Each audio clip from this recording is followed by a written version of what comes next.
Daredevil.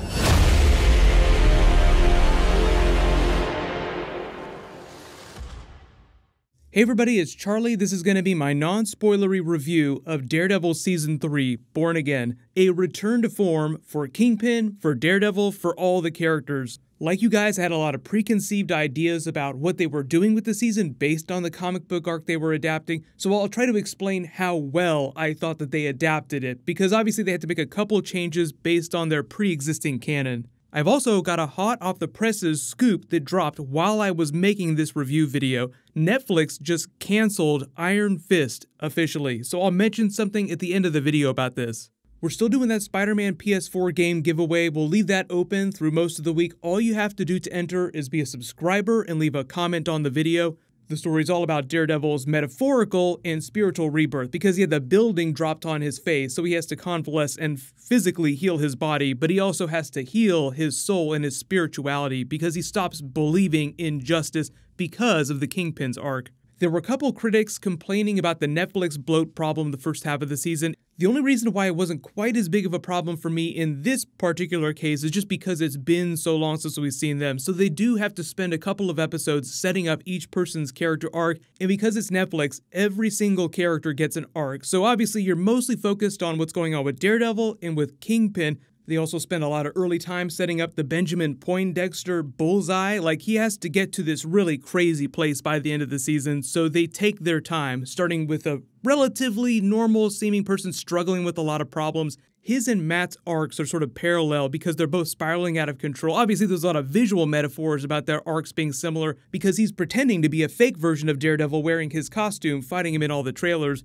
while at the same time Kingpin is on the rise in full command of his abilities. In fact, he seems like the most sane person the first half of the season. Everything he's doing is very calculated. Vincent D'Onofrio has that really awesome, creepy calmness about him, like you're just waiting for him to explode, which he does a couple times to grand effect. Everyone's motivation feels very authentic. Bullseye is a little bit funnier because he seems so crazy in all the trailer footage that you've seen, but they do, like I said, put him on that arc so that it's believable by the time you do have that big turn. They do a pretty good job of adapting Matt's comic book arc. The whole idea behind the comic book Born Again, Kingpin crushing Daredevil and Matt Murdock's real-life identity as a lawyer, he has to find his faith again in why it is that he does what he does, being a vigilante. Why do I wear this costume? So that's part of the reason why he's wearing the black costume during all this trailer footage. When we pick up, he just doesn't feel like he deserves any of that adoration or to wear that costume. His life has been all about defending people in the courtroom and defending people on the street when they can't find justice in the courtroom.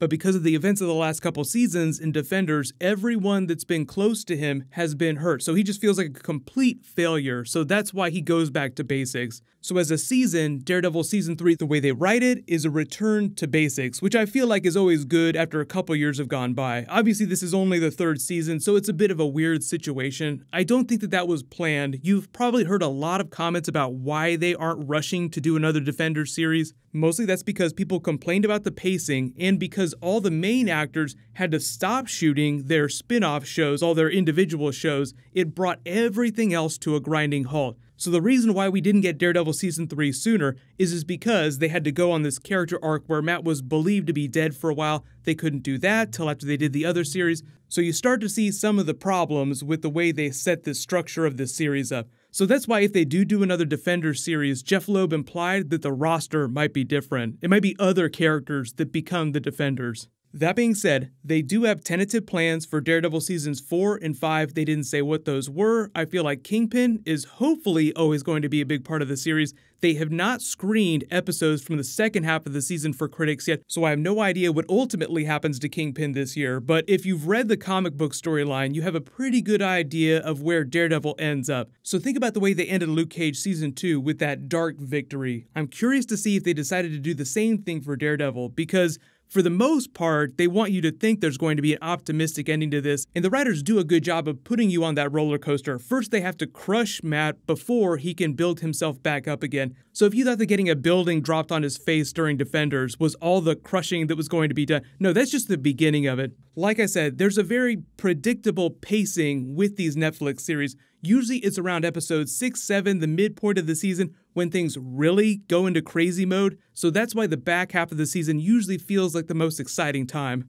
They've done a pretty good job with their religious metaphors so far. Usually those are on point. It's not really hard to hit because it's all written into the comic. Maybe one of the reasons why Daredevil seasons, and this season in particular, click really well on a story level is just because there's way more quality stories to pull from in the comic. So it's not like the Daredevil writers are sitting around a table trying to reinvent the wheel. And I don't know what it is with some of the series, but it feels like Jeff Loeb, because he's the president of Marvel TV on a creative level, just has a better job of understanding who the Daredevil character is and what he needs to be. People like Joe Quesada, who's an executive producer on all these Netflix series, spend a lot of time writing pretty decent Daredevil stories. So maybe it's just one of those things where a lot of the executives that make a lot of the decisions just have spent a lot more time thinking about Daredevil their entire lives than they've spent thinking about the other characters. So for whatever reason, if you've been disappointed with the Netflix shows this past season, I feel like Daredevil will be your jam. Although a lot of people are waiting for Punisher to come back, there's not a whole lot else I can say to hype it up more. The fight scenes are great. I think Daredevil versus Bullseye probably my favorite fight scene just because of the way Bullseye's powers work. He has a taskmaster-like ability to study his targets. He is obsessed, as you've seen in all the trailers, so he has to come up with counter moves for all of Matt's Kunlun martial arts on the fly. Netflix Kingpin is every bit the fighter that comic book Kingpin is, but the way they write him is that he's sort of like that silverback gorilla that just sits there looking really menacing and quiet and you're just waiting for him to explode. But the way they use him, they take advantage of his skills as a hype man to rise to power without necessarily always having to revert to his physical strengths, although you do kind of wait for that Daredevil versus Kingpin physical fight before the end of the season. I'm still hoping to see that. Vincent D'Onofrio, as good as ever, probably the best Marvel villain in the Netflix universe, even one of the best Marvel villains when you consider the movie characters as well. But I almost forgot to talk about Joanne Whalley. She's playing Mother Maggie, who is in the convent where Matt is convalescing after Defenders. That's also the convent where he was raised as a child, so they have a really interesting relationship. If you've read the comics, you kind of have an idea for what that is. They changed a couple things about their backstory, but the actress brings a really nice energy that's a good counterpoint to the energy that Matt has with Father Lantum's character. So she and Bullseye, of course, are my favorite new characters in the season. But once you have a chance to see it, everybody, let me know what you think of it in the comments below. What'll happen is it's dropping Friday the 19th, so we'll start doing Easter eggs and more spoilery videos after episodes start rolling out and people have a chance to see it, so no worries.